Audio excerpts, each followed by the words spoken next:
Hello, and welcome to the Aurora Podcast, where we discuss beyond our textbook topics, as well as explore different career paths in order to diversify and advance our knowledge. This podcast is created for students by students. I'd like to recognize we are gathered today at the Whatcom Museum, where they seek to stimulate curiosity about our changing cultural, natural, and historic landscapes from the youngest to the oldest minds. My name is Ben Land, I'm your host, I'm joined with Owen, and today we will be interviewing Chris, or as I know him as Coach Chris. So would you mind introducing yourself a little for people? People who don't absolutely. Yeah, I'm Coach Chris, Chris Fredlund. I'm coaching Squalicum High School cross country and track. I am sort of studying, wrapping up some school stuff to hopefully teach PE, health and fitness stuff. It'd be great to do that at Squalicum. Really, anywhere that is ready to have me on board. Yeah. I also manage the Fairhaven Runners running store in town here. Sort of doing some floor coaching, training, general support. And I also have a sort of a private coaching business working with private clients, anywhere from people trying to race a marathon to, have an opportunity to continue to lift their kid over their head and just continue to be active and healthy and mobile and all that stuff. So sort of trying to wear several different hats all in the same world, essentially. Yeah. Yeah. So when you're first starting out working with an athlete, what's most important, I guess, to look for and to notice when you're moving forward with a certain exercise or a thing that they're trying to accomplish? Mm-hmm. Yeah, I think the biggest thing, frankly, has nothing to do with, at the very beginning, it has nothing to do with that person's real potential goal or the exercise, the movement, or the training, or anything like that in particular. I think a lot of it is about building a good relationship with that person, and that is a thing that comes with time. That's not something that's just going to happen right away. But if you want something to be effective, if you want something to work, the first thing I'm looking for is just what is the most effective way for me to communicate with this athlete, with this person, with this whomever, right? So I'm just looking for what makes this person tick? What are they interested in? You give me a goal, and sure, I'm processing that goal, trying to sort of zero in on how we can get there. But the biggest thing that I'm looking for immediately is, how do you word that goal? What's your phrasing? So that I understand, how does your brain work, and how are we going to actually get you there beyond the exercises? Because there's 1,000, there's 1,000,000, there's whatever, there's so many coaches out there, so many people that can give you amazing exercises and periodization and all this terrific work to physically get you there. But if you can't connect mentally, and if you don't have someone that can support you socially and emotionally, that goal is, it's useless. You're not going to get there. So The first thing I'm looking for is how can I connect with someone, build a relationship, and cultivate that, build some trust between us, because at the end of the day, you just meet me, how do you know I'm someone to trust, right? If you have these big goals, you want to have a good relationship with them. For sure. That's what I'm looking for. Yeah, for sure. What first made you want to become a coach? What first influenced you to lean toward that?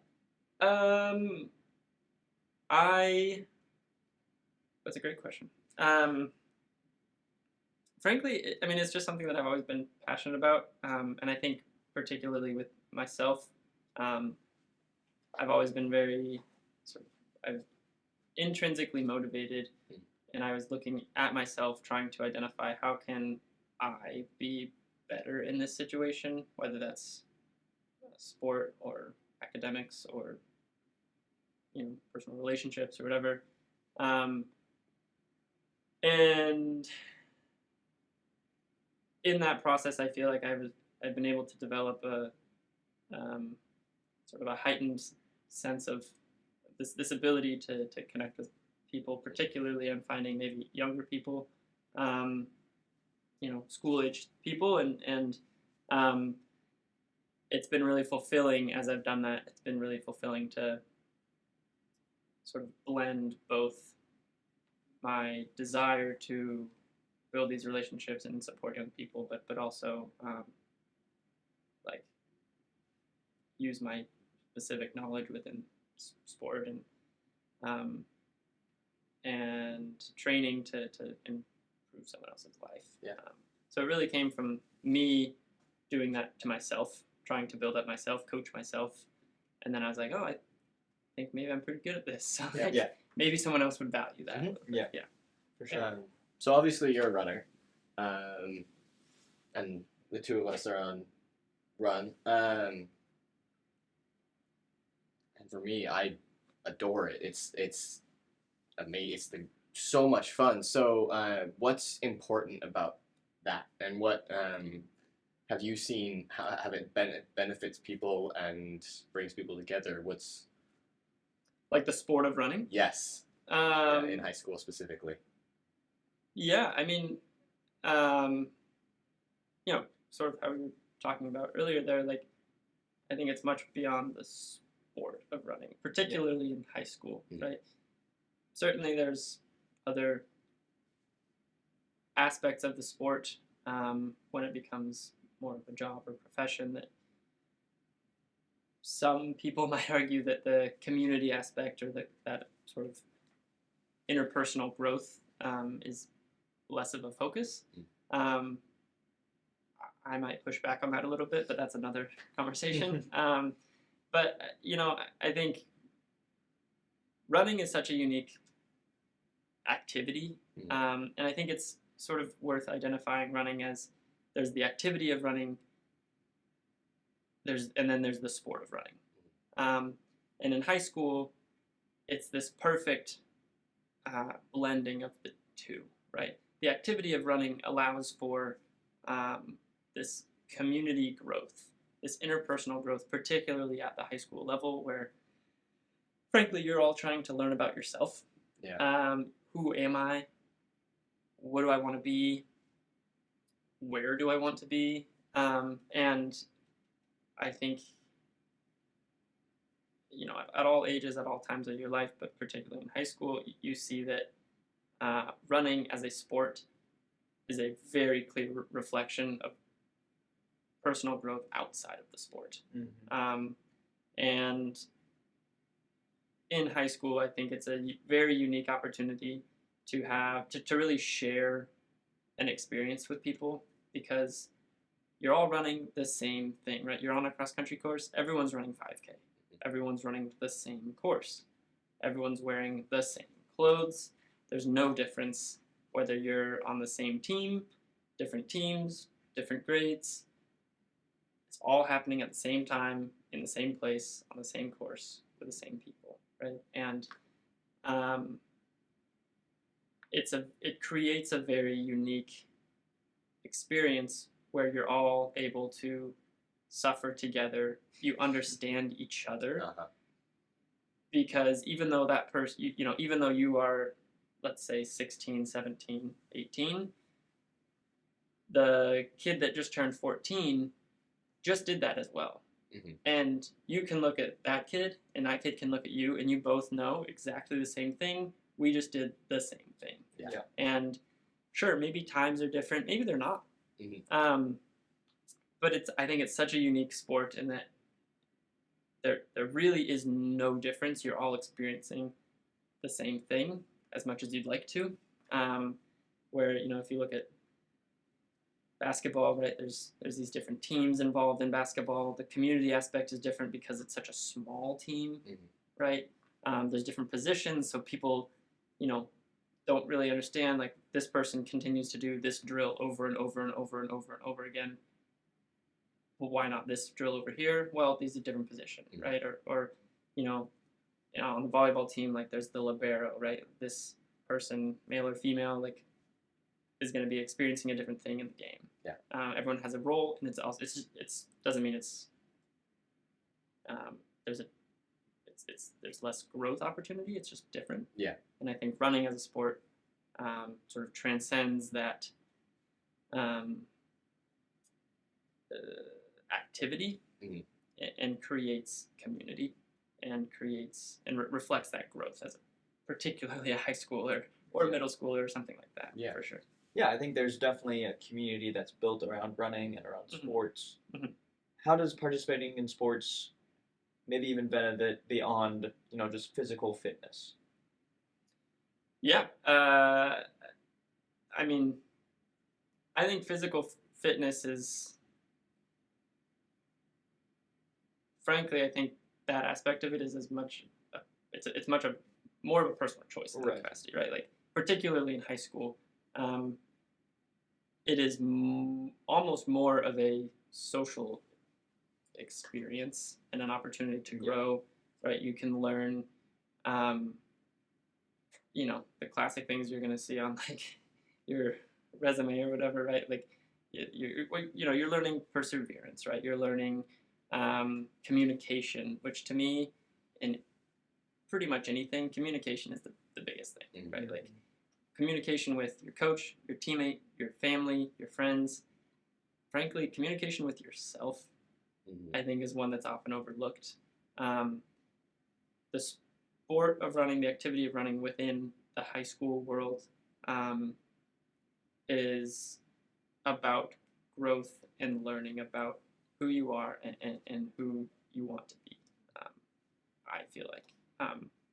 Certainly, we have athletes like both of you that also have these pretty ambitious goals athletically that they're hoping to achieve and work towards. And I don't think that has in any way dilutes your ability to focus on personal growth outside of the sport. I think in some capacities, some could argue it could enhance that opportunity for you, right? Because you have a different, um, maybe a slightly different path of achieving the same goal. So you're still going to get there. You just have a different experience along the way. But I think when it comes to the sport, it's not all about right clocking times or anything like that. We're building this new sense of being and having an opportunity to communicate and learn about each other. And there's leadership, there's teamwork, right? People see running and they're like, it's not really a team situation. And frankly, the Squalicum High School program, at least, I think you can look at a lot of different things and it would say exactly the opposite, right? Like, success comes in a lot of different forms, not just the time that you see or the place that you see. It's sort of how your team feels in terms of a sense of accomplishment and growth. So Yeah, something I want to talk about was varsity and the I don't know, I guess fear that sometimes comes with joining a sport, specifically running, because you see people and it's like it's so hard, especially just getting into it. It's hard and it's going to be hard, and then when you see people who do it effortlessly. And then they're applauded for that and they're awarded for that. And we've talked about this, how there's kind of sometimes a deficit in ability and support, where there's a lot of support for the few who are exceptional, and everybody else is kind of just given a thing to do. Yep. And I was wondering if you had any thoughts on that, because we've went over this before and how we can improve our system. Yeah, I mean,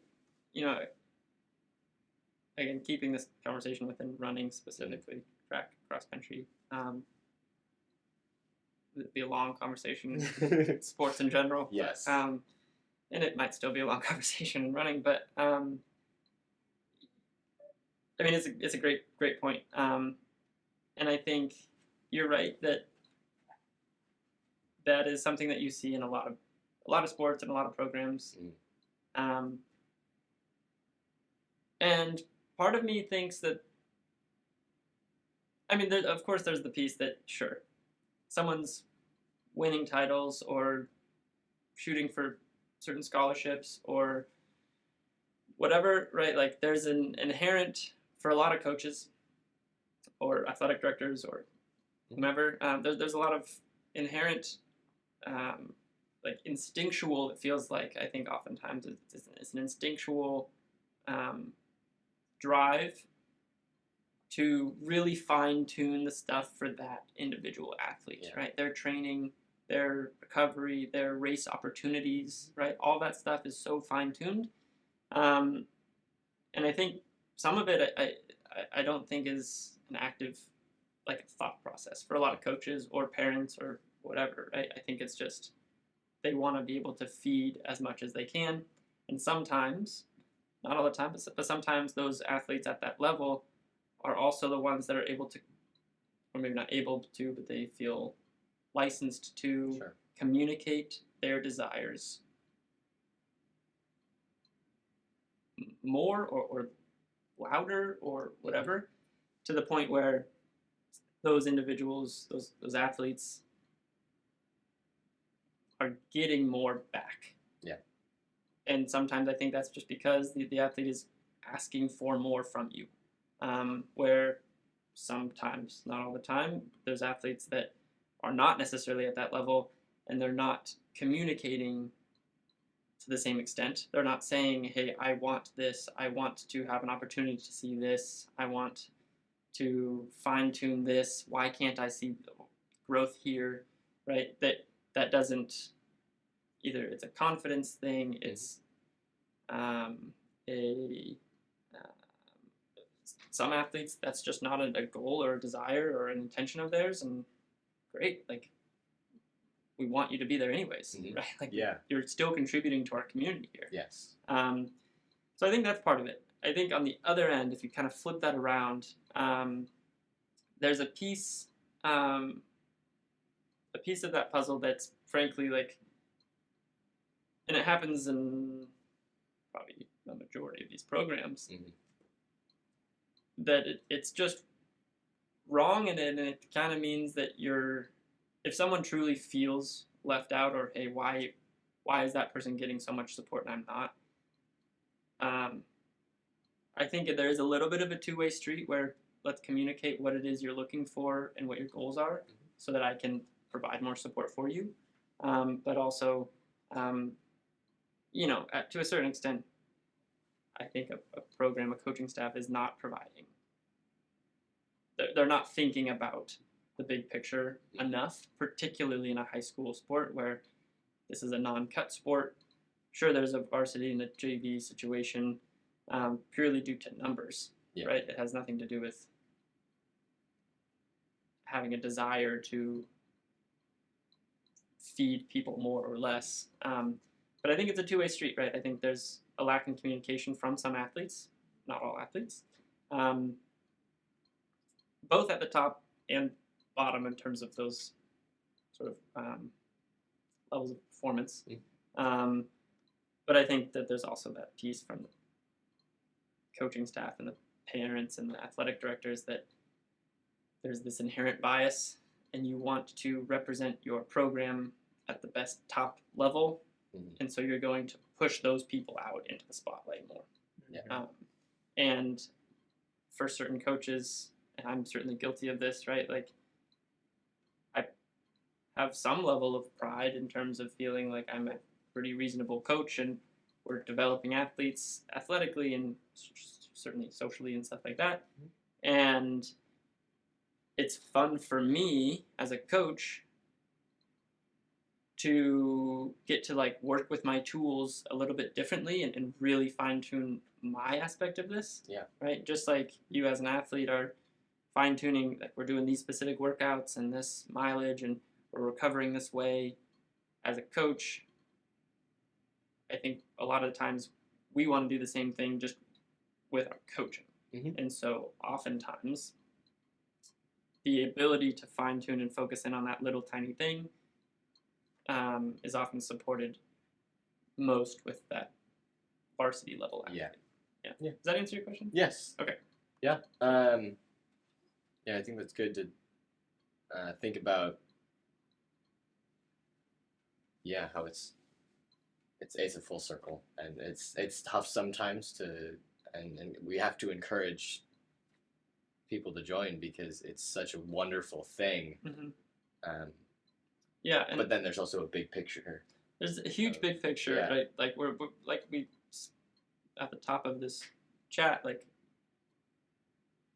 this is more than a sport, Yes. right? And at the end of the day, you can be as focused of a coach on these specific fine-tuning practices and whatnot, but you have to be able to take a step back and sort of lift that veil that you're looking through Mhm. and recognize that there's a bigger picture here at play, and we're trying to support the whole person and develop a whole person. And frankly, that whole person is probably going to be more successful, potentially athletically, but in a lot of aspects of their life, if they feel supported.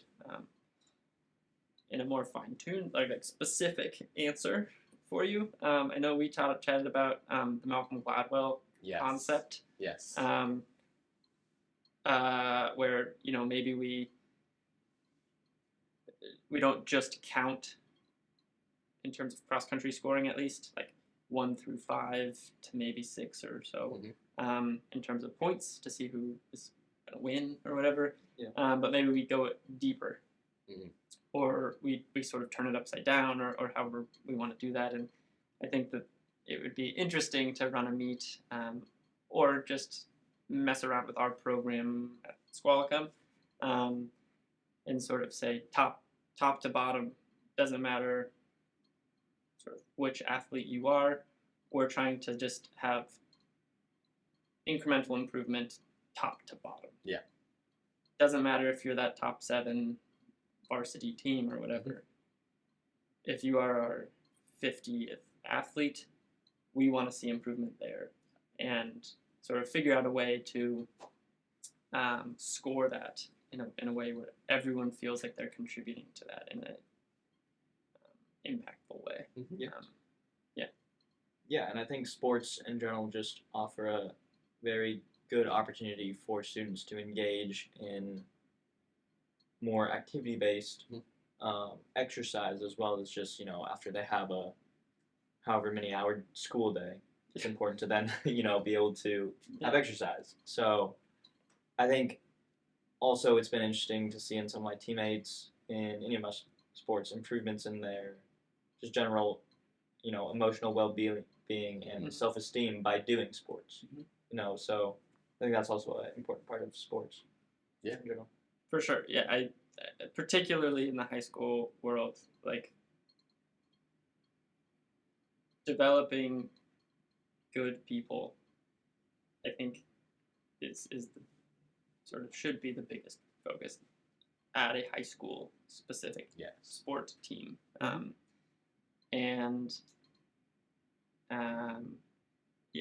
think that oftentimes can get lost, and sometimes it's difficult to fully bridge the gap between that aspect and also we have these individuals that are wanting to go beyond high school and compete, and that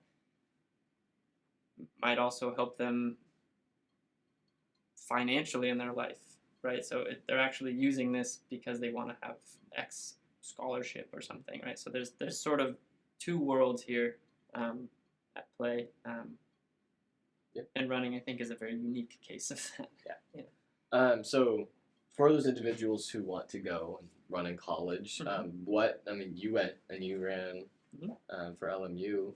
What was your experience running in college and transitioning from high school to college, and the difference between those 2 atmospheres? It's different.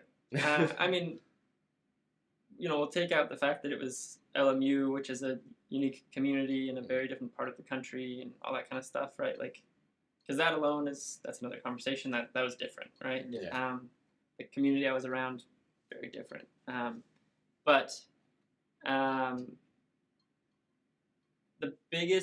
My biggest takeaway transitioning from high school to college was communication is everything. If you have an opportunity to go to a 2-year or 4-year institution, and you are lucky enough to have that opportunity to leverage that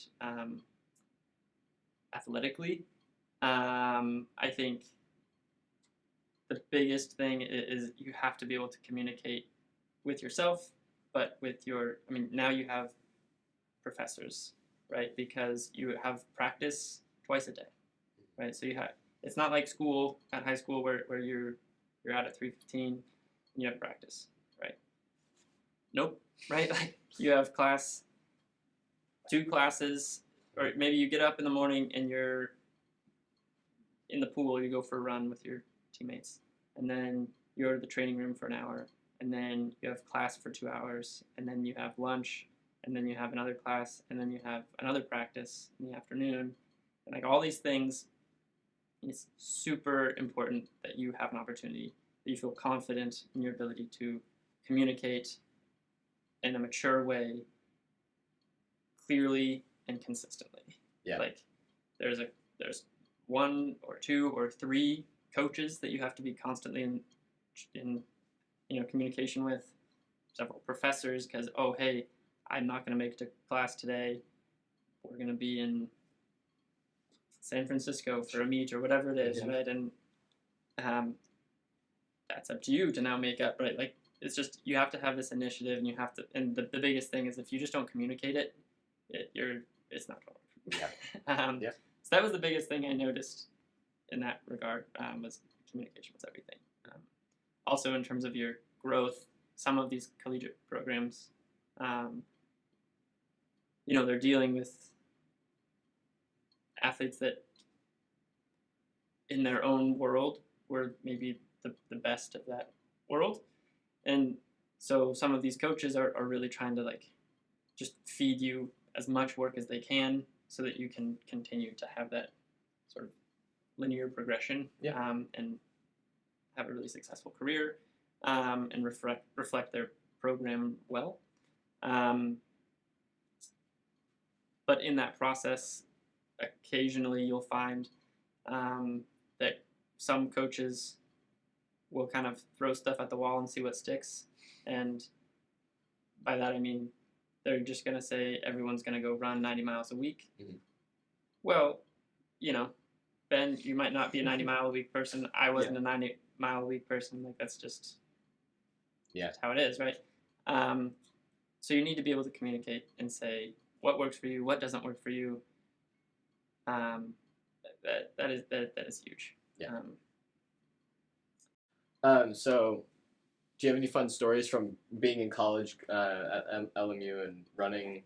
Got any good stories? Because there's some fun stories being on runs. Yeah. I mean, That's a good point. Yeah, running. There's a lot of stuff. You experience a lot of stuff. You're out there for a long time with a small amount of people, so you run into some weird stuff. I mean, at LMU, it's in LA. You run through some weird communities with some weird, I should say, interesting people. And there's a million stories you could talk about there. But I guess one that really jumps out to me is sort of epitomizes why I love running. And it was the summer after my first year at LMU. And I was in sort of a San Diego suburb for a week or two with some buddies, running and going to the beach and wasting my life away. And I was on a run.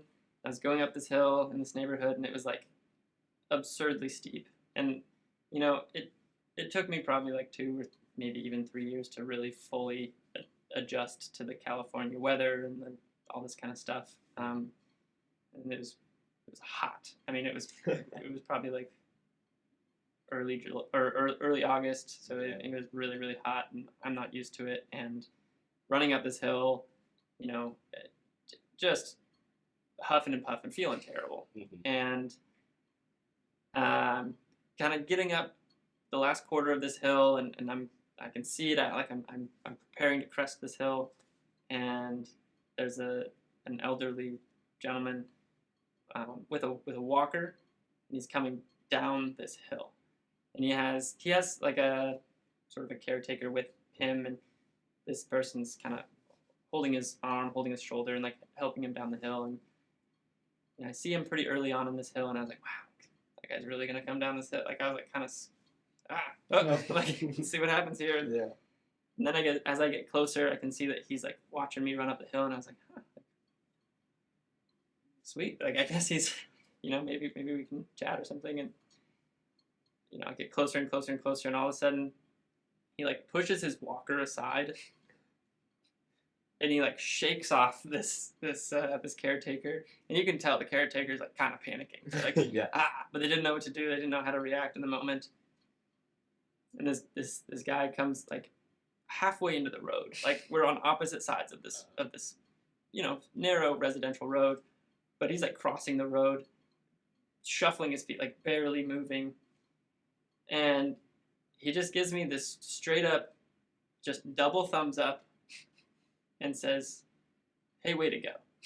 And in the moment, I was like, this is hilarious. Like, please don't fall. Like, I kind of like slowed down. And I was like, are you? And I like made eye contact with the caretaker. And I was like, are we good here? And it was all good. But, I kept running, and I ended up, I got home and all that kind of stuff. And I was thinking, and I was like, wow, like that guy fully, he shook away all of his supports in his life in that moment to support me because he could tell that I was struggling.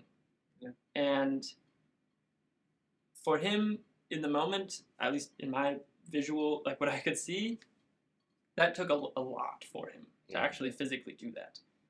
And